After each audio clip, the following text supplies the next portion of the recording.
Literally. Whoa. Hey, buddy. How are you? Okay. Good to see you on a Sunday. Nice. Did you hurt yourself? I'm okay. You know? I think. I tell you, they won a game they're supposed to win. Yeah. You know, look, you didn't get any style points for this one, but after losing a couple of games, one that you should have won in Miami and another one you thought you could win against the mighty Patriots, you're just looking to get the W. And I'll tell you, Mark, I think the best part of today's win, outside of the win, is the fact that they were able to do it without further compromising Khalil Mack and Allen Robinson. Right. No disrespect to you as a man from Buffalo with a lot of pride in where he came from. That's a horrible Bills team they're going to face next week. So I would hope that they'd be very cautious next week as well. If you can get through the Bills without compromising Mack and Allen Robinson, that'd be a great, great thing, because after that, they're going to play Detroit, Minnesota, and Detroit. 3 really important division games in a matter of 12 days. So they got through some issues today, but fortunately they were able to beat a bad and banged-up Jets team and get the W and get themselves back on the right side of 500. Now, the weather could be bad in Buffalo, too. Now, it was windy on the lakefront today, but it wasn't that windy. Yeah, I heard a lot of talk about how bad the weather was, and those aren't ideal conditions, but we both know that it gets a hell of a lot worse out there on the lakefront than we saw today. So if you're worried about how windy it is and a little bit of rain, precipitation, it's only going to get worse out there.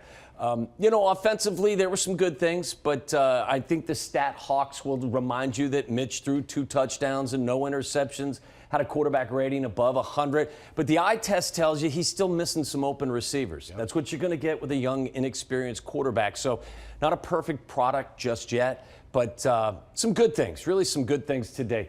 The pass rush really wasn't there once again, and obviously it's not going to be great without Khalil Mack. They had 1 sack courtesy of Bryce Callahan on a blitz. Leonard Floyd had a chance. 2 tackles, no sacks. What is going on? Well, you saw at least he showed up today. At least he was in your television screener. He was out there, forcing Sam Darnold to get rid of the football. So, he showed up a couple of times. You need more. There's no question about it. This pass rush has really disappeared over the last 3 weeks.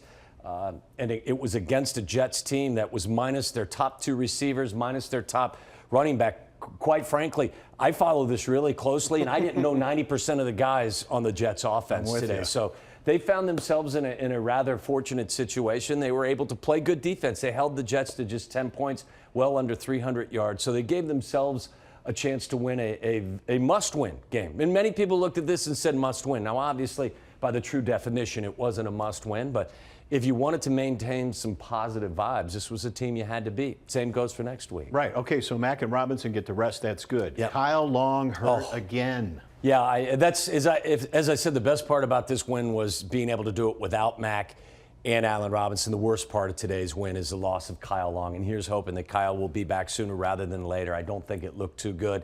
He left on a cart. Look, not only has he been a warrior and a great leader for this team and fought back from some pretty serious injuries, he's played good football the first 6.5 weeks of this season. So he would be a huge loss. Remember, Cush is out as well. They started Daniels today, so they like the young kid in the middle, but you're kind of thin on the offensive line, and if Kyle can't go, and that would be my guess, he won't be able to play.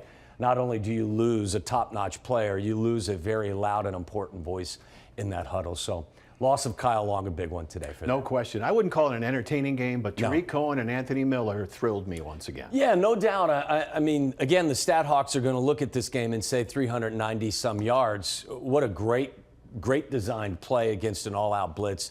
Get the ball in the hands of Tariq Cohen, and he really didn't need to make anyone miss. He's such a dynamic player. I think he is their most difficult guard. I think he's their most explosive player, and it's great to see a young player like Anthony Miller continue to develop and do some really good things, especially when Allen Robinson is banged up. It was a really good throw by Mitch. On the replay, you can see Miller makes a really nice catch on the touchdown. He has to catch the ball that's behind him, but that's the only place Mitch could put it. So a really nice hookup for 2 of their young, more important players, certainly. Anthony Miller's going to have to play a bigger role, and I'm comfortable seeing him out there in important moments as well. That's how I used to catch him. Yeah. I'll see you on the radio. All right. Don't hurt yourself. Hey, if you like that video, be sure to subscribe to our ABC7 Chicago YouTube channel.